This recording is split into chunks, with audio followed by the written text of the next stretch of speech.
भक्तगण जो माने प्रतिदिन निज पूजा घर दीप एवं घंटी धोई थांती से माने ध्यान दे शुणु नचेत आपणकर संपूर्ण घर नष्ट हो एवं घरे धनर अभाव देखादेव।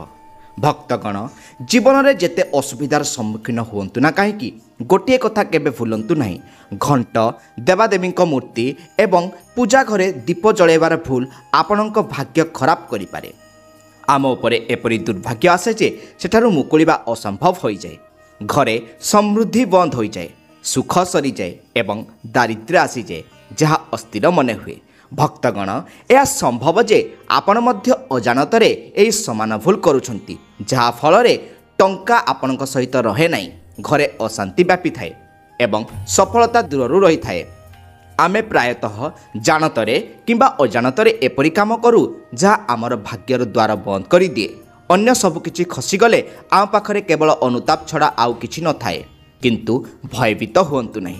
आज ये वीडियो माध्यम आमे पूजा घर सहित जड़ित किछि रहस्यमय गुप्त कथा बांटिबू एवं सेगुड़िक शुणिबा परे तुमर हृदय कहब, गुरुजी तुमे मोर सहितिबा भाग्य को जाग्रत करिच।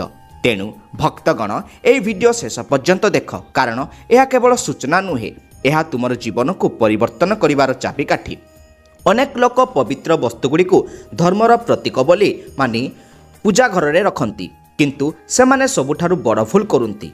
आज आमे पूजा घरे केउ जिनिस रखिबा शुभ एवं केउटी अशुभ ताहा विस्तृत भाव में अनुसंधान करिबु। केउ समय रे दीप जालिबा उचित एवं ताहाकु जळेबा समय केउ मंत्र जप करिबा उचित एवं घंट केतेबेले बजाइबा उचित, सकाळे ना संध्यारे एवं केते थर, शंख केबे फुंकिबे, किपरि फुंकिबे एवं फुंकिबा समय रे केउ मंत्र जप करिबा उचित, कोन प्रतिदिन दीप धोइबा उचित, पूजा घरे केतोटी मूर्ति रखिबा उचित एवं काहीकि एही 7 किंबा 8टी जिनिस छोट मने हुए, किंतु एगुड़िकर सीधासलख प्रभाव आपणक भाग्य उपरे ही पड़ी थाए। एवं हाँ, आपणक मनरे मध्य गोटे प्रश्न आसुथिबो, मु प्रतिदिन पूजा करे किंतु काहीकि मते कोनोसी फल मिले नाही, बरं मु क्षति सहे। एही भिडियो रे आमे एही रहस्य को विस्तृत भाव में अनुसंधान करिबु। पूजा आम जीवन रे एक अविच्छेद्य अंश। समस्ते कोनोसी ना कोनोसी देवादेवी को पूजा करती। केतेक देवी दुर्गा पादरे मुंड नुआंती, जेतेबेले अन्य माने भगवान विष्णु को स्मरण करती एवं हाँ, सेमानंकर पूजा मध्य फल प्रदान करे। किंतु आपण कौन जानिछंती जे छोट अनिच्छाकृत भूल सेही फल को बाधा दिए। एही भूल गुड़िक एते छोट मने हुए जे आमे सेगुड़िक अणदेखा करिदौ, किंतु शास्त्र स्पष्ट भाव में उल्लेख करे जे जदि आपण पूजार संपूर्ण लाभ पाइबाकु चाहती तेबे एई जिनिस गुड़िक प्रति ध्यान देवा गुरुत्वपूर्ण। आज आमे घरे दीप एवं घंटीर सठिक व्यवहार विषय आलोचना करिबु। दीप गुड़िक प्रतिदिन धोइबा उचित कि सप्ताह थरे किंबा 2 थर धोइबा उचित कि? जदि यह एक धातु दीप तेबे याकु केबे एवं किपरि सफा करिबा उचित? माटी दीप जालिबा पई सठिक समय एवं अवसर कौन? मंदिर रे केउ प्रकार घंटी व्यवहार करिबा सबुठारु शुभ बोली विवेचना करा जे? केबे घंटी बजाइबा उचित एवं केते थर बजाइबा उचित? संध्या प्रार्थना समय रे घंटी बजाइबा उचित कि नुहे? एही समस्त प्रश्नर उत्तर आपण आजिर एही भिडियो रे पाइबे। भक्त माने गोटे कथा मने रखंतु, असंपूर्ण सूचना केतेक समय रे क्षतिकारक साब्यस्त होइथाए। तेणु एही भिडियो को शेष पर्यंत देखंतु एवं मु कहूथिबा कथा को शुणंतु।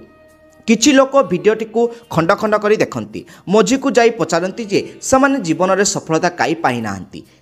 जदि आपण केवल अधा पक्का ज्ञान अर्जन करुछंती तेबे आपण किपरि संपूर्ण फल पाइबे? भक्तगण आसंतु प्रथमे माटी दीप विषय आलोचना करिबा। एही साधारण देखाउथिबा दीपटी प्रकृत रे पवित्रता एवं पवित्रर प्रतीक।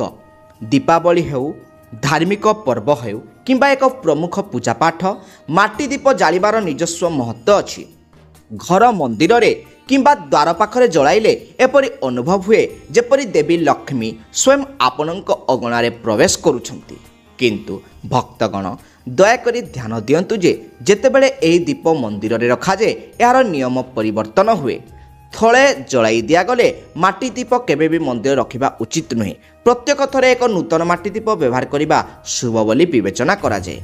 यह करिबा द्वारा वास्तुदोष दूर हुए, घरे समृद्धि बजाय रहे ଏହି ଉପଦେଶରେ ଆମେ ଆପଣଙ୍କ ପୂଜା ଘରେ ଘଣ୍ଟି ସହିତ ଜଡ଼ିତ ଗୁପ୍ତ କଥା ଅନୁସନ୍ଧାନ କରିବୁ, ଯାହା ଆପଣଙ୍କୁ ପୂର୍ବରୁ କେବେ କୁହାଯାଇ ନଥିଲା। ଏବେ ଆସନ୍ତୁ ଧାତୁ ଦୀପ ବିଷୟରେ ଆଲୋଚନା କରିବା। ଆପଣ ହୁଏତ ଲକ୍ଷ୍ୟ କରିଥିବେ ଯେ ଲୋକମାନେ ପିତ୍ତଳ କିମ୍ବା ତମ୍ବା ଦୀପ ବ୍ୟବହାର କରନ୍ତି। ଏଗୁଡ଼ିକ କେବଳ ସୁନ୍ଦର ନୁହେଁ, ବରଂ ଧାର୍ମିକ ଦୃଷ୍ଟିରୁ ଗଭୀର ଗୁରୁତ୍ୱ ମଧ୍ୟ ବହନ କରେ। ତଥାପି ଭକ୍ତମାନେ କେବଳ ଜଳାଇବା ଯଥେଷ୍ଟ ନୁହେଁ, ଏଗୁଡ଼ିକ ଶୁଦ୍ଧ କରିବା ମଧ୍ୟ ସମାନ ଗୁରୁତ୍ୱପୂର୍ଣ୍ଣ। ଏଗୁଡ଼ିକ ପ୍ରତିଦିନ ଧୋଇବା ଉଚିତ, ବିଶେଷ କରି ଗଙ୍ଗା ଜଳରେ। ଗଙ୍ଗା ଜଳରେ ଧୋଇବା ଦ୍ୱାରା ଦୀପଗୁଡ଼ିକ ପବିତ୍ର ହୋଇଥାଏ। ସମଗ୍ର ଘରେ ସକାରାତ୍ମକ ଶକ୍ତି ବ୍ୟାପିଯାଏ। ସପ୍ତାହରେ କେବଳ ଥରେ କିମ୍ବା 2 ଥର ସେଗୁଡ଼ିକ ସଫା କରିବା ଦ୍ୱାରା ସେଗୁଡ଼ିକ ସମ୍ପୂର୍ଣ୍ଣ ପବିତ୍ର ହୁଏ ନାହିଁ। ତେଣୁ ଏହାକୁ ଏକ ଦୈନନ୍ଦିନ ଅଭ୍ୟାସ କରନ୍ତୁ। ଏବେ ଆସନ୍ତୁ ଘର ମନ୍ଦିରର ଘଣ୍ଟିକୁ ଯିବା। ପିତ୍ତଳ ଘଣ୍ଟିର ଶବ୍ଦ ପରିବେଶରୁ ନକାରାତ୍ମକ ଶକ୍ତିକୁ ତୁରନ୍ତ ଦୂର କରିଦିଏ ଏବଂ ସକାରାତ୍ମକର ପ୍ରଭାବ ବୃଦ୍ଧି କରେ। ତଥାପି ଭକ୍ତମାନେ ଏହାକୁ କେବେ ବି ଦକ୍ଷିଣ ଦିଗରେ ରଖିବା ଉଚିତ ନୁହେଁ। ଏହାକୁ ଅଶୁଭ ବୋଲି ବିବେଚନା କରାଯାଏ। ସର୍ବଦା ପୂଜାସ୍ଥାନ ନିକଟରେ କିମ୍ବା ମନ୍ଦିରର ପ୍ରବେଶ ଦ୍ୱାରରେ ଘଣ୍ଟି ରଖନ୍ତୁ। ସବୁଠାରୁ ଶୁଭ ଘଣ୍ଟି ହେଉଛି ଗରୁଡ଼ ଖୋଦିତ ଘଣ୍ଟି। ଏହାକୁ ଗରୁଡ଼ ଘଣ୍ଟି କୁହାଯାଏ ଏବଂ ଏହାକୁ ଅତ୍ୟନ୍ତ ପବିତ୍ର ଏବଂ ଫଳପ୍ରଦ ବିବେଚନା କରାଯାଏ। ଏବେ ପ୍ରଶ୍ନ ଉଠେ, ଘଣ୍ଟି କେତେ ଥର ବଜାଇବା ଉଚିତ? ଖାଦ୍ୟ ଅର୍ପଣ କରିବା ସମୟରେ 5 ଥର ଘଣ୍ଟି ବଜାଇ ଦିଅନ୍ତୁ। ଏପରି କରିବା ଦ୍ୱାରା ଭଗବାନ ନୈବେଦ୍ୟଗୁଡ଼ିକୁ ଶୀଘ୍ର ଗ୍ରହଣ କରିପାରିବେ। ପୂଜା ସମୟରେ ଘଣ୍ଟି ଜୋରରେ କିମ୍ବା ଲଗାତାର ବଜାଇବା ଉଚିତ ନୁହେଁ, କେବଳ 3 ଥର ବଜାଇବା ହିଁ ଉପଯୁକ୍ତ। ସବୁବେଳେ ଡାହାଣ ହାତରେ ଘଣ୍ଟି ବଜାନ୍ତୁ ଏବଂ ଏହା ପୂଜାସ୍ଥାନ ଆଡ଼କୁ ମୁହଁ କରିବା ଉଚିତ। ମନେ ରଖନ୍ତୁ, କେବଳ ସକାଳ ପ୍ରାର୍ଥନା ସମୟରେ ଘଣ୍ଟି ବଜାଇବା ଶୁଭ ବୋଲି ବିବେଚନା କରାଯାଏ। ସନ୍ଧ୍ୟା ପ୍ରାର୍ଥନା ସମୟରେ ଘଣ୍ଟି ବଜାଇବାରୁ ଦୂରେଇ ରୁହନ୍ତୁ, କାରଣ ଶାସ୍ତ୍ରରେ ଏହାକୁ ଅନୁପଯୁକ୍ତ ବୋଲି ବିବେଚନା କରାଯାଇଛି। ଏହି ନିୟମଗୁଡ଼ିକୁ ପାଳନ କରିବା ଦ୍ୱାରା ଆପଣଙ୍କର ପ୍ରାର୍ଥନା ଅନେକ ଗୁଣରେ ଫଳପ୍ରଦ ଏବଂ ପ୍ରଭାବଶାଳୀ ହେବ। ଭକ୍ତମାନେ ଏହି ଜିନିଷଗୁଡ଼ିକ ଛୋଟ ମନେ ହୁଏ, କିନ୍ତୁ ଏଗୁଡ଼ିକର ଆପଣଙ୍କ ଭାଗ୍ୟରେ ଉପରେ ଗଭୀର ପ୍ରଭାବ ପଡ଼ିଥାଏ। ଭକ୍ତମାନେ ଆଉ ଏକ ଗୁରୁତ୍ୱପୂର୍ଣ୍ଣ କଥା ହେଉଛି ଯାହାକୁ ଲୋକମାନେ ପ୍ରାୟତଃ ଅଣଦେଖା କରନ୍ତି। ଯେତେବେଳେ ଆପଣ କୌଣସି ମନ୍ଦିରକୁ ଯାଆନ୍ତି, ବିଶେଷ କରି ଆପଣଙ୍କ ଘର ବାହାରେ ପ୍ରବେଶ କରିବା ସମୟରେ ଘଣ୍ଟି ବଜାଇ ଦିଅନ୍ତୁ। ପ୍ରସ୍ଥାନ କରିବା ସମୟରେ ଘଣ୍ଟି ବଜାଇବାର କୌଣସି ଆବଶ୍ୟକତା ନାହିଁ। ଯେତେବେଳେ ଆପଣ ଘଣ୍ଟି ବଜାଇବେ, ଏହା କେବଳ ଏକ ଶବ୍ଦ ନୁହେଁ, ଏହା ପରମେଶ୍ୱରଙ୍କ ପାଇଁ ଏକ ସଂକେତ। ପ୍ରଭୁ, ମୁଁ ଆପଣଙ୍କ ଦ୍ୱାରରେ ପହଞ୍ଚିଛି, ମୁଁ ଆପଣଙ୍କ ଆଶ୍ରୟ ଲୋଡ଼େ। ଥରେ ଘଣ୍ଟି ବଜାଇବାର ଅର୍ଥ ହେଉଛି ଆପଣ ଈଶ୍ୱରଙ୍କ ଦରବାରରେ ପ୍ରବେଶ କରୁଛନ୍ତି ଏବଂ ଆପଣଙ୍କର ପୂଜା ଆରମ୍ଭ କରୁଛନ୍ତି।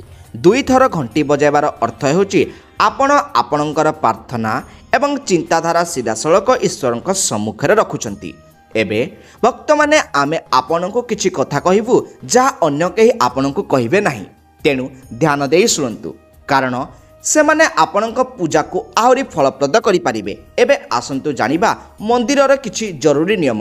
ପୂଜା କରିବା ସମୟରେ ଆପଣଙ୍କ ମୁହଁ ସର୍ବଦା ପୂର୍ବ ଦିଗକୁ ହିଁ ମୁହଁ କରି ରହିବା ଉଚିତ। ଏହି ଦିଗକୁ ସବୁଠାରୁ ଶୁଭ ବୋଲି ବିବେଚନା କରାଯାଏ, କାରଣ ଏହା ସୂର୍ଯ୍ୟଙ୍କ ପ୍ରଥମ କିରଣ ଗ୍ରହଣ କରେ, ଯାହା ସକାରାତ୍ମକ ଶକ୍ତିରେ ପରିପୂର୍ଣ୍ଣ। ପୂଜା ପଶ୍ଚିମ ଦିଗକୁ ମୁହଁ କରି ମଧ୍ୟ କରାଯାଇପାରିବ, କିନ୍ତୁ ପୂର୍ବ ଦିଗରେ ଲାଭ ଅନେକ ଗୁଣ ଅଧିକ। ଘରର ସିଡ଼ି ନିକଟରେ ଏକ ପ୍ରାର୍ଥନା କୋଠରୀ ନିର୍ମାଣ କରିବା ଅଶୁଭ ବୋଲି ବିବେଚନା କରାଯାଏ, କାରଣ ସେଠାରେ ନକାରାତ୍ମକ ଶକ୍ତି ଅଧିକ ପ୍ରଭାବିତ ହୁଏ। ଦେବତାଙ୍କ ଆସନ ସର୍ବଦା ଆପଣଙ୍କ ନିଜ ଆସନ ଅପେକ୍ଷା ଉଚ୍ଚ ହେବା ଉଚିତ। ଦେବତାଙ୍କ ମୂର୍ତ୍ତିକୁ ଅତି କମ୍ରେ 10 ଇଞ୍ଚ ସିଧାସଳଖ ଭୂମିରେ ରଖିବା ଅଶୁଭ ବୋଲି ବିବେଚନା କରାଯାଏ। ଉଚ୍ଚ ଆସନ ପୂଜା ସ୍ଥାନରେ ଏକ ସକାରାତ୍ମକ ଏବଂ ଉର୍ଜାଳୁ ପରିବେଶ ସୃଷ୍ଟି କରେ। ପୂଜା କରିବା ସମୟରେ ସର୍ବଦା ଏକ ପୀଠ କିମ୍ବା ଆସନରେ ବସିବା। ଏହା କେବଳ ଆରାମଦାୟକ ନୁହେଁ, ବରଂ ଏକାଗ୍ରତା ଏବଂ ଭକ୍ତି ବଜାୟ ରଖେ। ନିଶ୍ଚିତ କରନ୍ତୁ ଯେ ଆପଣଙ୍କ ଆସନ ଦେବତାମାନଙ୍କ ଆସନଠାରୁ ଉଚ୍ଚ ନୁହେଁ। ଏହା ଦେବତାଙ୍କ ପ୍ରତି ସମ୍ମାନ ଏବଂ ନମ୍ରତା ବଜାୟ ରଖେ। ଭକ୍ତମାନଙ୍କ ପାଇଁ ପରବର୍ତ୍ତୀ କଥା ଯାହା ବହୁତ ଗୁରୁତ୍ୱପୂର୍ଣ୍ଣ, ତାହା ହେଉଛି ପ୍ରାର୍ଥନା କୋଠରୀରେ କେବେ ବି ପଚା, ବାସି କିମ୍ବା ଶୁଖିଲା ଫୁଲ ରଖିବା ନାହିଁ। ଶୁଖିଲା ଫୁଲଗୁଡ଼ିକୁ ପୂଜାରେ ଅଶୁଭ ବୋଲି ବିବେଚନା କରାଯାଏ, କାରଣ ଏହା ନକାରାତ୍ମକ ଶକ୍ତି ବୃଦ୍ଧି କରିଥାଏ। ସର୍ବଦା ଭଗବାନଙ୍କୁ ସତେଜ ଏବଂ ସୁଗନ୍ଧିତ ଫୁଲ ଅର୍ପଣ କରନ୍ତୁ। ଯେତେବେଳେ ଫୁଲଗୁଡ଼ିକ ଶୁଖିଯାଏ କିମ୍ବା କଳା ହୋଇଯାଏ ସେଗୁଡ଼ିକ ମାଟିରେ ସମ୍ମାନ ସହିତ ପୋତି ଦିଅନ୍ତୁ। ଏହା ନକାରାତ୍ମକ ଶକ୍ତିକୁ ଦୂର କରେ ଏବଂ ଆପଣଙ୍କ ଘରେ ପବିତ୍ରତା ବଜାୟ ରଖେ। ଭକ୍ତମାନେ, ଆପଣଙ୍କ ପାଇଁ ଆଉ ଏକ ଗୁରୁତ୍ୱପୂର୍ଣ୍ଣ ନିୟମ ହେଉଛି ଯେ ଆପଣ ଶୋଇଥିବା କୋଠରୀରେ ଏକ ଗୃହ ନିର୍ମାଣ କରିବା ଉଚିତ ନୁହେଁ।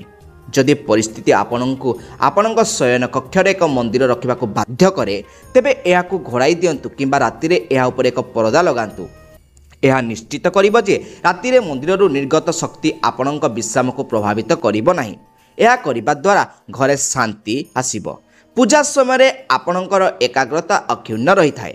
ଆଉ ଏକ ଗୁରୁତ୍ୱପୂର୍ଣ୍ଣ କଥା, ପୂଜା କରିବା ସମୟରେ ଭକ୍ତମାନେ କେବେ ବି କଳା ପୋଷାକ ପିନ୍ଧିବା ଉଚିତ ନୁହେଁ। ସନାତନ ପରମ୍ପରାରେ ଏହା ବିଶ୍ୱାସ କରାଯାଏ ଯେ କଳା ପୋଷାକ ମନରେ କ୍ରୋଧ ଏବଂ ନକାରାତ୍ମକ ଭାବନା ଆଣିଥାଏ, ଯାହା ପୂଜାର ଶକ୍ତିକୁ ଦୁର୍ବଳ କରିଥାଏ। ଶାନ୍ତି, ପବିତ୍ରତା ଏବଂ ସକାରାତ୍ମକ ବଜାୟ ରଖିବା ପାଇଁ ସର୍ବଦା ଶୁଭ ଏବଂ ହାଲୁକା ରଙ୍ଗର ପୋଷାକ ପିନ୍ଧନ୍ତୁ। ଆସନ୍ତୁ ଏବେ ଅନୁସନ୍ଧାନ କରିବା ଯେ ଘରର ପୂଜା ଘରେ କେଉଁ ଜିନିଷ ରଖିବା ଉଚିତ ନୁହେଁ। ଭକ୍ତମାନେ, କୌଣସି ଦେବତାଙ୍କ କେବଳ ଗୋଟିଏ ଚିତ୍ର କିମ୍ବା ମୂର୍ତ୍ତି ରଖିବା ଉଚିତ। ଅନେକ ଚିତ୍ର ଶକ୍ତି ସନ୍ତୁଳନକୁ ବିଚଳିତ କରିପାରେ ଏବଂ ପୂଜାର ପ୍ରଭାବକୁ ହ୍ରାସ କରିପାରେ। କେବଳ ଗୋଟିଏ ମୂର୍ତ୍ତି ରଖନ୍ତୁ, ଯାହାଦ୍ୱାରା ପ୍ରଭୁଙ୍କ ଶକ୍ତି ଆପଣଙ୍କ ଜୀବନରେ ସମ୍ପୂର୍ଣ୍ଣ ହୃଦୟରେ ପ୍ରଭାବିତ ହୋଇପାରିବ। ଘରେ ଶିବଲିଙ୍ଗ ରଖିବା ଅତ୍ୟନ୍ତ ପବିତ୍ର ବୋଲି ବିବେଚନା କରାଯାଏ, ତଥାପି ଏହାକୁ ସଠିକ୍ ଦିଗରେ ହିଁ ରଖନ୍ତୁ। ସର୍ବଦା ଉତ୍ତର କିମ୍ବା ପୂର୍ବ ଦିଗକୁ ମୁହଁ କରି ଏହାକୁ ଏକ ସଫା ସ୍ଥାନରେ ସ୍ଥାପନ କରନ୍ତୁ। ଏହାକୁ କେବେ ବି କୌଣସି ଶବ୍ଦପୂର୍ଣ୍ଣ କିମ୍ବା ମଇଳା ସ୍ଥାନରେ ରଖନ୍ତୁ ନାହିଁ। ପୂଜାସ୍ଥଳରୁ ଭଗବାନଙ୍କ ଭଙ୍ଗା ମୂର୍ତ୍ତି କିମ୍ବା ଚିରା ଚିତ୍ରକୁ ତୁରନ୍ତ ହଟାଇ ଦିଅନ୍ତୁ। ଏକ ଭଙ୍ଗା ମୂର୍ତ୍ତି ପବିତ୍ରତାକୁ ହ୍ରାସ କରେ ଏବଂ ନକାରାତ୍ମକ ଶକ୍ତିର ପ୍ରଭାବକୁ ବଢ଼େଇ ଦିଏ। ଶାସ୍ତ୍ର ଅନୁସାରେ ଏହାକୁ ପରିତ୍ୟାଗ କରନ୍ତୁ। ଏହା ଭଗବାନ ଶିବଙ୍କ କୃପାର ପ୍ରତୀକ ଅଟେ। ଗୋମତୀ ଚକ୍ର ଘରେ ସମୃଦ୍ଧି ଆଣେ। ଜଳ ବାୟୁମଣ୍ଡଳକୁ ପବିତ୍ର କରେ। ପ୍ରତିଦିନ ପାଣି ପରିବର୍ତ୍ତନ କରନ୍ତୁ ଏବଂ ଏହି ପବିତ୍ର ଜିନିଷଗୁଡ଼ିକୁ ସର୍ବଦା ସଫା ରଖନ୍ତୁ। ପ୍ରତିଦିନ ପୂଜା ସ୍ଥାନକୁ ସଫା କରନ୍ତୁ। ମଇଳା ନକାରାତ୍ମକ ଶକ୍ତି ଆଣେ ଏବଂ ଏକାଗ୍ରତାକୁ ବିଭ୍ରାନ୍ତ କରେ। ସ୍ଥାନଟିକୁ ସୁନ୍ଦର, ସୁବ୍ୟବସ୍ଥିତ ଏବଂ ସୁଗନ୍ଧିତ ରଖନ୍ତୁ, ଯାହାଦ୍ୱାରା ମନ ସ୍ୱାଭାବରେ ଈଶ୍ୱରଙ୍କ ଉପରେ ଧ୍ୟାନ ଦେଇପାରିବ। ଭକ୍ତଗଣ, ଆସନ୍ତୁ ଏବେ ଆମେ ଘରେ ପୂଜା କ୍ଷେତ୍ର ସହିତ ଜଡ଼ିତ କିଛି ନିୟମ ଶିଖିବା, ଯାହା ପାଳନ କରିବା ଅତ୍ୟନ୍ତ ଗୁରୁତ୍ୱପୂର୍ଣ୍ଣ। ପ୍ରଥମେ, ପୂଜାସ୍ଥାନ ସର୍ବଦା ଘରର ଏକ ଶାନ୍ତ, ପବିତ୍ର କୋଣରେ ଅବସ୍ଥିତ ହେବା ଉଚିତ ଏବଂ ଯଦି ଏହା ଉତ୍ତର ପୂର୍ବ ଦିଗରେ ଥାଏ ତେବେ ଏହା ସର୍ବୋତ୍ତମ। ଏହି ଦିଗ ଘରେ ସକାରାତ୍ମକ ଶକ୍ତି ସଞ୍ଚାର କରେ ଏବଂ ଆପଣଙ୍କ ପୂଜାକୁ ଅଧିକ ପ୍ରଭାବଶାଳୀ କରିଥାଏ। ମନେ ରଖନ୍ତୁ ଯେ ପୂଜା ସ୍ଥାନକୁ କେବେ ବି ଶୟନ କକ୍ଷ କିମ୍ବା ରୋଷେଇ ଘର ପାଖରେ ରଖନ୍ତୁ ନାହିଁ। ଏହି ସ୍ଥାନଗୁଡ଼ିକ ଦୈନନ୍ଦିନ କାର୍ଯ୍ୟକଳାପ ଏବଂ ଗହଳିରେ ପରିପୂର୍ଣ୍ଣ, ଯେଉଁଠାରେ ନକାରାତ୍ମକ ଶକ୍ତି ମଧ୍ୟ ବୃଦ୍ଧି ପାଇପାରେ। ମନ୍ଦିର ଚାରିପାଖରେ ପରିବେଶକୁ ସର୍ବଦା ସଫା ରଖନ୍ତୁ ଏବଂ ସୁବ୍ୟବସ୍ଥିତ ରଖନ୍ତୁ, ଯାହାଦ୍ୱାରା ଆପଣଙ୍କ ମନ ପୂଜାରେ ଧ୍ୟାନ ଦେଇପାରିବେ। ଆସନ୍ତୁ ଏବେ ଦୀପ ଏବଂ ସେମାନଙ୍କ ସହିତ ଜଡ଼ିତ ଗୁରୁତ୍ୱପୂର୍ଣ୍ଣ ନିୟମ ବିଷୟରେ ଆଲୋଚନା କରିବା। ଦୀପ ଜଳାଇବା କେବଳ ଏକ ପରମ୍ପରା ନୁହେଁ, ଏହା ଈଶ୍ୱରଙ୍କ ଆଶୀର୍ବାଦ ଏବଂ କୃପାର ପ୍ରତୀକ, ଯାହା ଆପଣଙ୍କ ଘର ଏବଂ ଜୀବନକୁ ଆଲୋକିତ କରେ। ଦୀପକୁ ସର୍ବଦା ମୂର୍ତ୍ତି ସମ୍ମୁଖରେ ରଖନ୍ତୁ, ଯାହାଦ୍ୱାରା ଏହାର ଆଲୋକ ସିଧାସଳଖ ଦେବତାଙ୍କ ପାଖରେ ପହଞ୍ଚିଥାଏ ଏବଂ ଆପଣଙ୍କ ପୂଜାସ୍ଥାନକୁ ପବିତ୍ରତା ପରିପୂର୍ଣ୍ଣ କରିଥାଏ। ମନେ ରଖନ୍ତୁ ଯେ କେବେ ବି ଭଙ୍ଗା ଦୀପ ଜାଳିବେ ନାହିଁ ଏବଂ ପୂଜା ସମୟରେ ଦୁଇଟି ଦୀପ ଏକା ସଙ୍ଗେ ଜଳାନ୍ତୁ ନାହିଁ, ବିଶେଷ କରି ତେଲ ଏବଂ ଘିଅ ଦୀପ, କାରଣ ସେମାନଙ୍କର ଭିନ୍ନ ଶକ୍ତି ଥାଏ। ସେଗୁଡ଼ିକୁ ଭୁଲ ଭାବରେ ଜଳାଇବା ଦ୍ୱାରା ପୂଜାରେ ଶକ୍ତି ହ୍ରାସ ପାଇଥାଏ। ବାସ୍ତୁ ଅନୁସାରେ ବାମ ପାର୍ଶ୍ୱରେ ଘିଅ ଦୀପ ଏବଂ ଡାହାଣ ପାର୍ଶ୍ୱରେ ତେଲ ଦୀପ ରଖିବା ଶୁଭ। ତଥାପି ମନେ ରଖନ୍ତୁ ଯେ କେବେ ବି ପଶ୍ଚିମ ଦିଗରେ ଦୀପ ରଖନ୍ତୁ ନାହିଁ। ଦୀପ ପାଇଁ ଉତ୍ତର କିମ୍ବା ପୂର୍ବ ଦିଗକୁ ସର୍ବୋତ୍ତମ ବୋଲି ବିବେଚନା କରାଯାଏ। ସକାରାତ୍ମକ ଶକ୍ତିର ପ୍ରଭାବକୁ ଆହୁରି ବୃଦ୍ଧି କରିବା ପାଇଁ ଦୀପ ସର୍ବଦା ଏହି ଦିଗଗୁଡ଼ିକ ମୁହଁ କରିବା ଉଚିତ। ଘିଅ ଦୀପ ପାଇଁ ଏକ କପାବତୀ ଏବଂ ତେଲ ଦୀପ ପାଇଁ ଏକ ଲାଲ ସୂତାବତୀ ବ୍ୟବହାର କରନ୍ତୁ। କପାବତୀରୁ ଆଲୋକ ସ୍ଥିର ଏବଂ ପବିତ୍ର ହୋଇଥାଏ। ଯେତେବେଳେ ଏକ ଲାଲ ସୂତାବତୀ ବାୟୁମଣ୍ଡଳରେ ଶୁଭ ଶକ୍ତି ପ୍ରଦାନ କରେ, ନବରାତ୍ରି କିମ୍ବା ବିଶେଷ କରି ଅବସରରେ ଦେବୀ ଦୁର୍ଗା ଏବଂ ଦେବୀ ଲକ୍ଷ୍ମୀଙ୍କ ସମ୍ମୁଖରେ ଏକ ଗୋଲ କପା ଦୀପ ଜାଳିବାରୁ ବଞ୍ଚନ୍ତୁ, କାରଣ ଏହାକୁ ଅଶୁଭ ବୋଲି ବିବେଚନା କରାଯାଏ। ଆଉ ଗୋଟିଏ ନିୟମ ମନେ ରଖନ୍ତୁ, ଘିଅ ଦୀପ ଜାଳିବା ପରେ ତୁରନ୍ତ ତେଲ ଦୀପ ଜାଳିବେ ନାହିଁ। ବାୟୁମଣ୍ଡଳରେ ସନ୍ତୁଳନ ଏବଂ ପବିତ୍ରତା ବଜାୟ ରଖିବା ପାଇଁ ଦୁଇଟି ମଧ୍ୟରେ ଏକ ଛୋଟ ବ୍ୟବଧାନ ରଖନ୍ତୁ। ଏହି ସରଳ ନିୟମ ପାଳନ କରିବା ଦ୍ୱାରା କେବଳ ଆପଣଙ୍କ ଘରେ ଶାନ୍ତି ଏବଂ ସମୃଦ୍ଧି ବଜାୟ ରହିବ ନାହିଁ, ବରଂ ଆପଣଙ୍କ ପୂଜାକୁ ଅଧିକ ଫଳପ୍ରଦ କରିପାରେ। ଭକ୍ତମାନେ ଷଷ୍ଠ ବିନ୍ଦୁକୁ ଧ୍ୟାନ ଦେଇ ଶୁଣନ୍ତୁ। ଭଗବାନ ଜାଗ୍ରତ ହେବା ସମୟରେ ଦୀପ ସର୍ବଦା ଜଳାଇବା ଉଚିତ, ଯେପରିକି ସକାଳର ଶାନ୍ତ ଏବଂ ପବିତ୍ର ଘଣ୍ଟାରେ ଯେତେବେଳେ ସୂର୍ଯ୍ୟର ପ୍ରଥମ କିରଣ ପୃଥିବୀକୁ ସ୍ପର୍ଶ କରେ, ସେହି ସମୟରେ ପ୍ରାର୍ଥନା କରିବା ସମୟରେ ଦୀପ ଜାଳିବେ। ତାପରେ ସନ୍ଧ୍ୟାରେ ଆରତି ସମୟରେ ଯେତେବେଳେ ଦିନର କ୍ଳାନ୍ତି କମିଯାଏ ଏବଂ ପରିବେଶ ଶାନ୍ତ ଥାଏ, ଦୀପ ଜାଳିବା ପରିବେଶକୁ ଆହୁରି ପବିତ୍ର କରିଥାଏ। ଏହି ଦୁଇଟି ସମୟ କେବଳ ପୂଜା ପାଇଁ ଉପଯୁକ୍ତ ନୁହେଁ, ବରଂ ଧ୍ୟାନ ଏବଂ ଆଧ୍ୟାତ୍ମିକ ଶକ୍ତି ଅନୁଭବ କରିବା ପାଇଁ ମଧ୍ୟ ଉପଯୁକ୍ତ। ଏହି ମୁହୂର୍ତ୍ତ ଗୁଡ଼ିକରେ ଦୀପ ଜାଳିବା ଦ୍ୱାରା ଘରେ ସକାରାତ୍ମକ ଶକ୍ତିର ପ୍ରଭାବ ବୃଦ୍ଧି ପାଏ ଏବଂ ଆପଣଙ୍କ ମନକୁ ପବିତ୍ର କରେ। ସପ୍ତମରେ ହେଲା, ଭକ୍ତମାନେ ଦୀପ ଜାଳିବା କେବଳ ଏକ ଧାର୍ମିକ ବିଧି ନୁହେଁ, ଏହା ବାସ୍ତୁଶାସ୍ତ୍ର ଏବଂ ଜ୍ୟୋତିଷରେ ମଧ୍ୟ ଗଭୀର ଗୁରୁତ୍ୱ ରଖେ। ଦୀପ ଜାଳିବା ଦ୍ୱାରା ଘରେ ସକାରାତ୍ମକ ଶକ୍ତି ଆସେ ନାହିଁ, ବରଂ ଆମ ଜୀବନରେ 7 ଚକ୍ରକୁ ମଧ୍ୟ ସନ୍ତୁଳନ କରିଥାଏ। ଏହା ନକାରାତ୍ମକକୁ ଦୂର କରି ବାତାବରଣକୁ ପବିତ୍ର କରେ ଏବଂ ଆପଣଙ୍କ ମନରେ ଶାନ୍ତି ଆଣେ। ଦୀପର ସ୍ଥିର ଆଲୋକ ଏପରି ଅନୁଭବ କରେ ଯେପରି ଈଶ୍ୱରଙ୍କ ଆଶୀର୍ବାଦ ଆପଣଙ୍କ ଜୀବନକୁ ଆଲୋକିତ କରୁଛି। ତେଣୁ ଭକ୍ତମାନେ ଯେତେବେଳେ ଆପଣ ଦୀପ ଜାଳିବେ, ଉପରେ ଉଲ୍ଲେଖିତ ସମସ୍ତ ନିୟମ ପାଳନ କରିବାକୁ ନିଶ୍ଚିତ କରନ୍ତୁ। ଏହି ନିୟମଗୁଡ଼ିକ ଆପଣଙ୍କ ଜୀବନରେ ଈଶ୍ୱରଙ୍କ ଆଶୀର୍ବାଦକୁ ସ୍ଥାୟୀ କରିବ ଏବଂ ଆପଣଙ୍କ ଘରେ ସକାରାତ୍ମକ ନିରନ୍ତର ପ୍ରବାହ ବଜାୟ ରଖିବ। ବନ୍ଧୁଗଣ, ଆମେ ଦେଇଥିବା ଉପଦେଶ ଯଦି ଆପଣଙ୍କୁ ଭଲ ଲାଗିଲା ତେବେ ଭିଡ଼ିଓକୁ ଲାଇକ୍ କରିଦିଅନ୍ତୁ ଏବଂ ଚ୍ୟାନେଲକୁ ସବସ୍କ୍ରାଇବ୍ କରିଦିଅନ୍ତୁ ଏବଂ ତଳେ ଦିଆଯାଇଥିବା କମେଣ୍ଟ ବକ୍ସରେ ଜୟ ଜଗନ୍ନାଥ ଲେଖିଦିଅନ୍ତୁ।